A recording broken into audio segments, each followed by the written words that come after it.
fight to save America. Neither I nor anyone in this world will ever quit.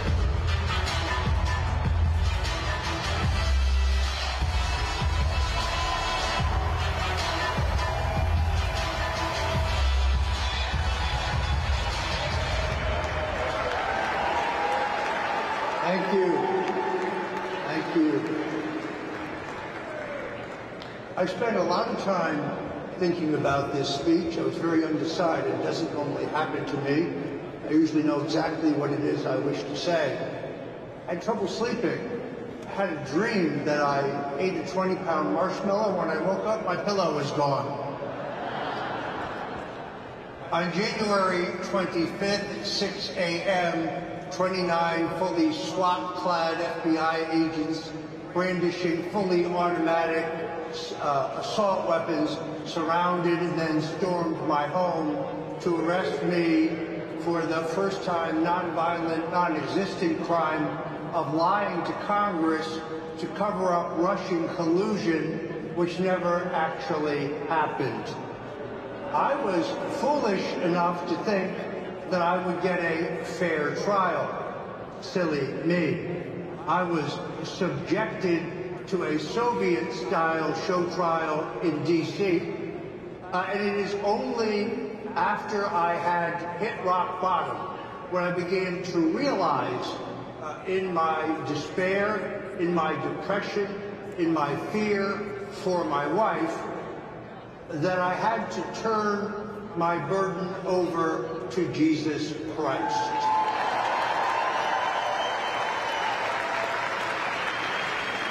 It is only through my redemption in the blood of Christ that I'm here today to join you.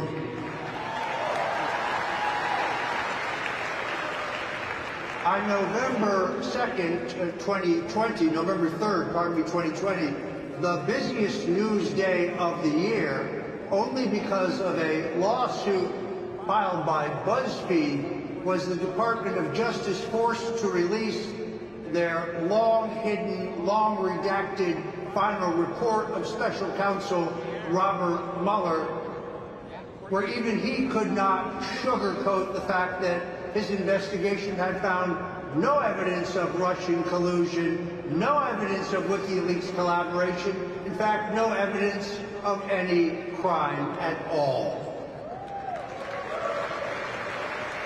The deep state sought to destroy my life. The whole purpose of my indictment was to pressure me to testify falsely against the greatest president in this country since Abraham Lincoln, Donald J. Trump,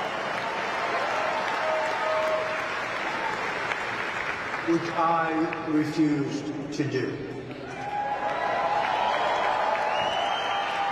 Only recently, however, did I realize that my trial was the template, was the prototype, was the dry run for what they just did to President Trump. See, both of our homes were raided with the authorization of deadly force. That morning, I opened my front door looking down the barrel of 2 assault weapons pointed at my head by FBI agents. But even worse, my wife, who is very hard of hearing without her hearing aids, woke up looking down the barrel of 2 rifles pointed at her head. Terrorized, not knowing whether this was a home invasion or what had transpired.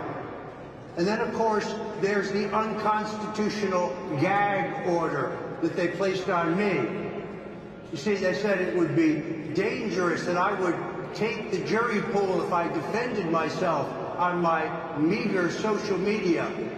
But CNN, MSNBC, and the Washington Post attacking me falsely as the link with WikiLeaks, as a Russian traitor, that, of course, did not affect the jury pool.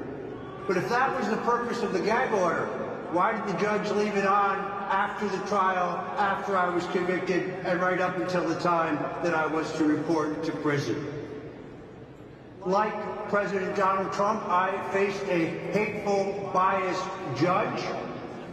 who refused to recuse herself after making prejudicial remarks about me from the bench, where she also attacked President Trump, Tucker Carlson, and Alex Jones. She also refused a change of venue because, my friends, no Republican, no Trump supporter, no independent, no free thinker can get a fair trial in Washington, D.C. They also limited, as they did in the president's trial, my defense. So the underlying premise of the charges against me was the Russian hacking of the Democratic National Committee's servers, something that never happened. They would not allow me to introduce Bill Binney, former CIA cyber terrorism expert, to testify that there never was any online hack, just as they would not let the chairman of the Federal Election Commission and the leading expert on the federal election law testify in Donald Trump's case. No, the weaponization of our criminal justice system is on full display. You see, it's a crime to ignore a congressional subpoena, unless, of course, you're Merrick Garland or Eric Holder, and then it's perfectly all right. Now, people know that Steve Bannon and I have had our differences. I'm not going to recount his actions during my trial because the Bible teaches us to forgive.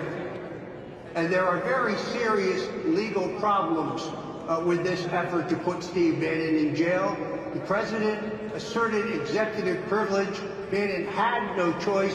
He could not testify. That is the law. Steve Bannon is being railroaded even as we speak. And therefore, today, I call for justice for Steve Bannon.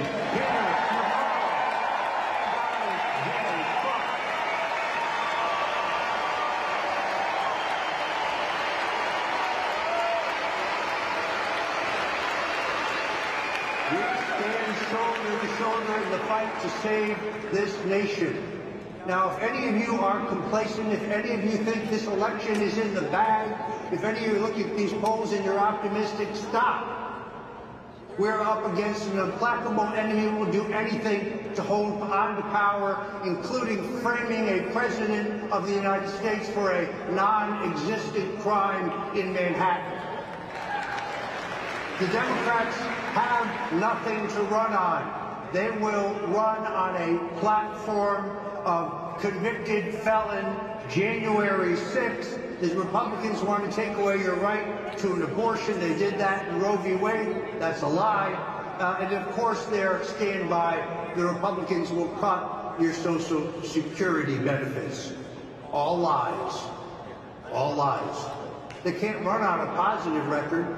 Here's why we will win. Because we will run on Donald Trump's unprecedented record of peace and prosperity and security for this country.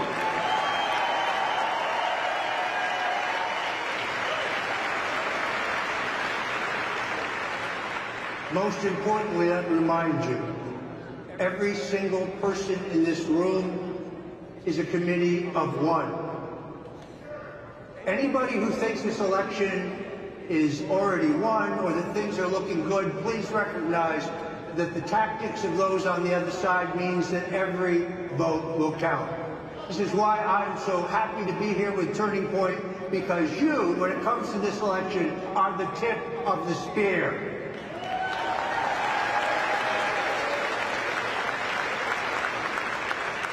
With the help of every single person in this room. For 45 years, I've said this is the most important election in my lifetime. Wasn't always true, but now this is the most important election in my lifetime. And with your help, we will restore Donald J. Trump to the White House and make America great again.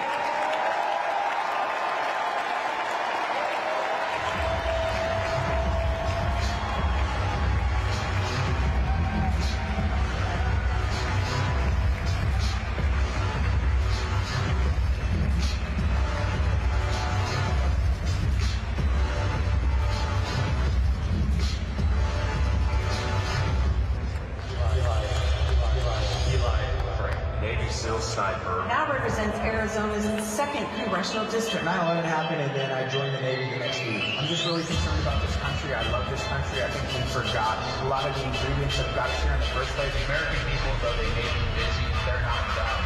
They do expect us to fight.